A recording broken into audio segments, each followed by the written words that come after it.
Praise the Lord. இந்த கால வேளையிலும் மறுபடியும் உங்களை சந்திப்பதில் மிக்க மகிழ்ச்சி அடைகிறேன்.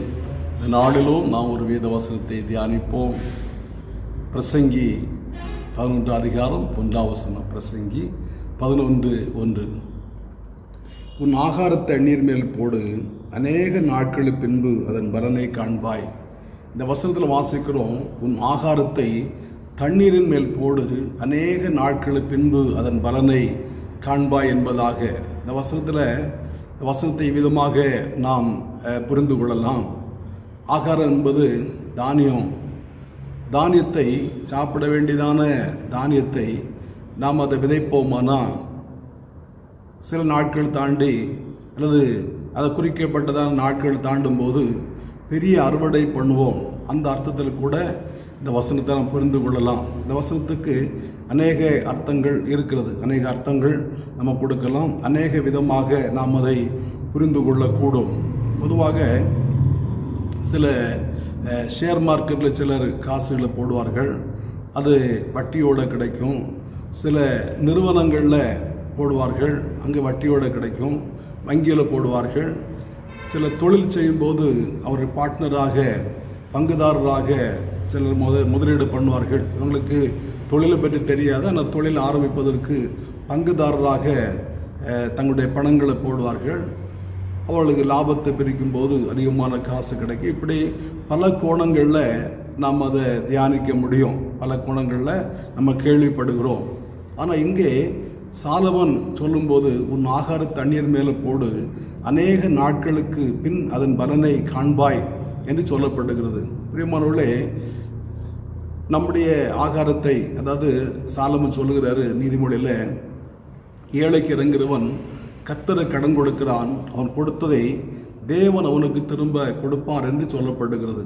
நம்ம ஏழை எளியவர்களுக்கு கொடுக்கும்போது அதனுடைய பிரதிபலனை ஆண்டவர் நமக்கு தருகிறவராக இருக்கிறார்.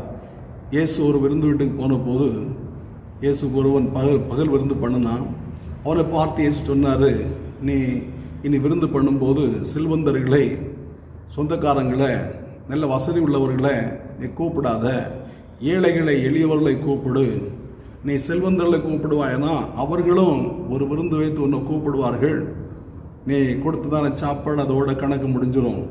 ஆனால் ஏழைகளுக்கு கொடுப்பாயனா அவர்கள் ஒன்று திரும்ப கொடுக்க மாட்டார்கள், உனக்கு பலன் பரலோகத்தில் கிடைக்கும் என்று இயேசு சொன்னார். அதே போல் இன்றைக்கி அநேகருடைய வாழ்க்கையில் ஏழைக்கு இறங்குறதான அனுபவம் குறைந்து போனது. காரணம், முன்னெல்லாம் பெரிய குடும்பமாக இருக்கும், 6-7 பிள்ளைகள் இருப்பார்கள், அதில் சாப்பாடில் மிச்சம் மீதி வரும். இன்றைக்கி நம்ம எண்ணெய் தோசை சுட்டு சாப்பிட்றோம், இட்லி எண்ணெய்க்கு படி சுட்டு சாப்பிடுகிறோம், மிச்சம் மீதி ஒன்றுமே இல்லை, ஏழை கொடுக்க ஒன்றுமே இல்லை. அந்த அளவில் தான் இன்றைக்கி காணப்படுகிறோம். குடும்பங்கள் சுருங்கி போச்சுது.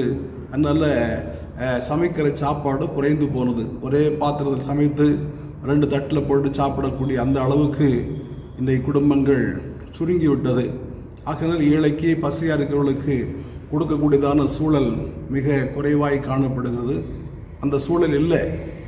ஆனால் இங்கே நாம் வாசிக்கும்போது, உன் ஆகாரத்தை, உன்னுடைய தானியத்தை, உனக்கு இருக்கிறதை ஏழைகளுக்கு கொடு, அது உனக்கு திரும்ப ஆண்டவர் கொடுப்பார் என்பதாக சொல்லப்படுகிறது.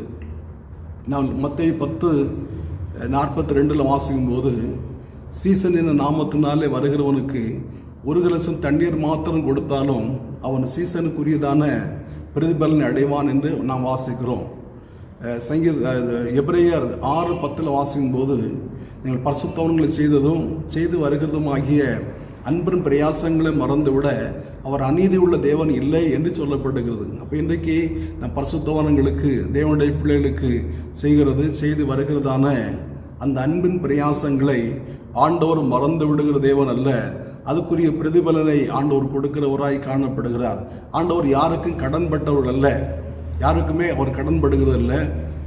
யார் யாருக்கு செய்கிறார்களோ அவர்களுக்கு ஆண்டவர் திரும்ப கொடுக்கிற தேவன். பாருங்க, ஆதியாகமம் 18 அதிகாரத்தில் 3 பேர் ஆபிரகாமுடைய வீட்டுக்கு வந்தார்கள். அந்த 3 பேருக்கும் ஆபிரகாம் பெரிய விருந்து பண்ணினான். ஒரு 3 பேருக்கு 3 படி மாவு அளந்து எடுத்து அப்பம் சுட்டு கொடுத்தார். ஒரு இளங்கன்றை பிடித்து சமைத்து 3 பேருக்கு சாப்பாடு கொடுத்தார். ஆனால் அவருடைய பின் சந்ததியை ஆண்டவர் கைவிடவே இல்லை. இஸ்ரேல் ஜனங்கள் எகிப்திலிருந்து வரும்போது இறைச்சி தாராளமாக கொடுத்தார். 1 மாதம் வரைக்கும், ஒரு நாள் கொடுத்த அந்த காடைகளை 1 மாதம் வரைக்கும் வைத்து சாப்பிட்டார்கள். அவளுக்கு வனாந்தரத்தில் மன்னாவையும் கொடுத்தார், தூதலின் அப்பத்தை கொடுத்தார், வானத்தின் தானியத்தை கொடுத்தார். ஒருவேளை 3 பேருக்கு 3 படி மாவு அளந்து கொடுத்தது போல இங்கே மன்னாவை ஆண்டவர் அளந்து கொடுத்தார். 1 ஓமர் அளவுக்கு அளந்து கொடுத்தார். மன்னாவை அளந்து, அப்பத்தை ஆபிரகாம் அளந்து கொடுத்தார். ஆண்டவர் மன்னாவையும் அளந்து கொடுத்தார். 3 பேருக்கு ஒரு இளங்கன்றை அடித்து சமைத்து கொடுத்தார். ஆண்டவர் ஜனங்களுக்கு இறைச்சியும் தாராளமாக கொடுத்தார். இப்போ நம்ம எதை செய்கிறோமோ அது நமக்கு திரும்ப கிடைக்கும். லூக்கால் வாசிக்கும் போது, நீ எந்த அளவினால் அளக்குறாயோ அந்த அளவினால் உனக்கு அளக்கப்படும், அமுக்கி குலுக்கி சரிந்து விழும்படி உங்களுடைய மடியிலே அளந்து போடுவார்கள் என்று சொல்லப்படுகிறது. அப்படியானா இன்றைக்கு நாம் மற்றவர்களுக்கு உதவி செய்ய வேண்டும். நம்முடைய ஆகாரத்தை மற்றவர்களுக்கு பகிர்ந்து கொடுக்க வேண்டும். பகிர்ந்து கொடுக்கும்போது நமக்கு பூமியிலும் பிரதிபலன் கிடைக்கும், மறுமையிலும் பிரதிபலன் கிடைக்கும். பாருங்கள், நான் கேள்விப்பட்டதான ஒரு சம்பவம். ஒரு பையன், ஏழை பையன், ஸ்கூலுக்கு போகாமல் சாப்பிட ஒன்றும் இல்லாமல் பசியோடு இருக்கும்போது ஒரு டீ கடைக்காரர் அந்த பையனை கூப்பிட்டு ஒரு டீயும் ஒரு பன்னும் கொடுத்தாராம். அந்த பையன் அந்த பன்னையும் டீ சாப்பிட்டுட்டு ஸ்கூலுக்கு போனான், படித்தான். இந்த நாட்களில் ஒரு மருத்துவராக மாற்றப்பட்டான். மருத்துவராக மாறி ஒரு கிளினிக்கு, ஒரு ஆஸ்பத்திரி அவன் ஆரம்பித்து விட்டான். அந்த டீ கடைக்காரர் வயதாகி போச்சுது. வயதாகி அவர் நோய்வாய்ப்பட்டார்.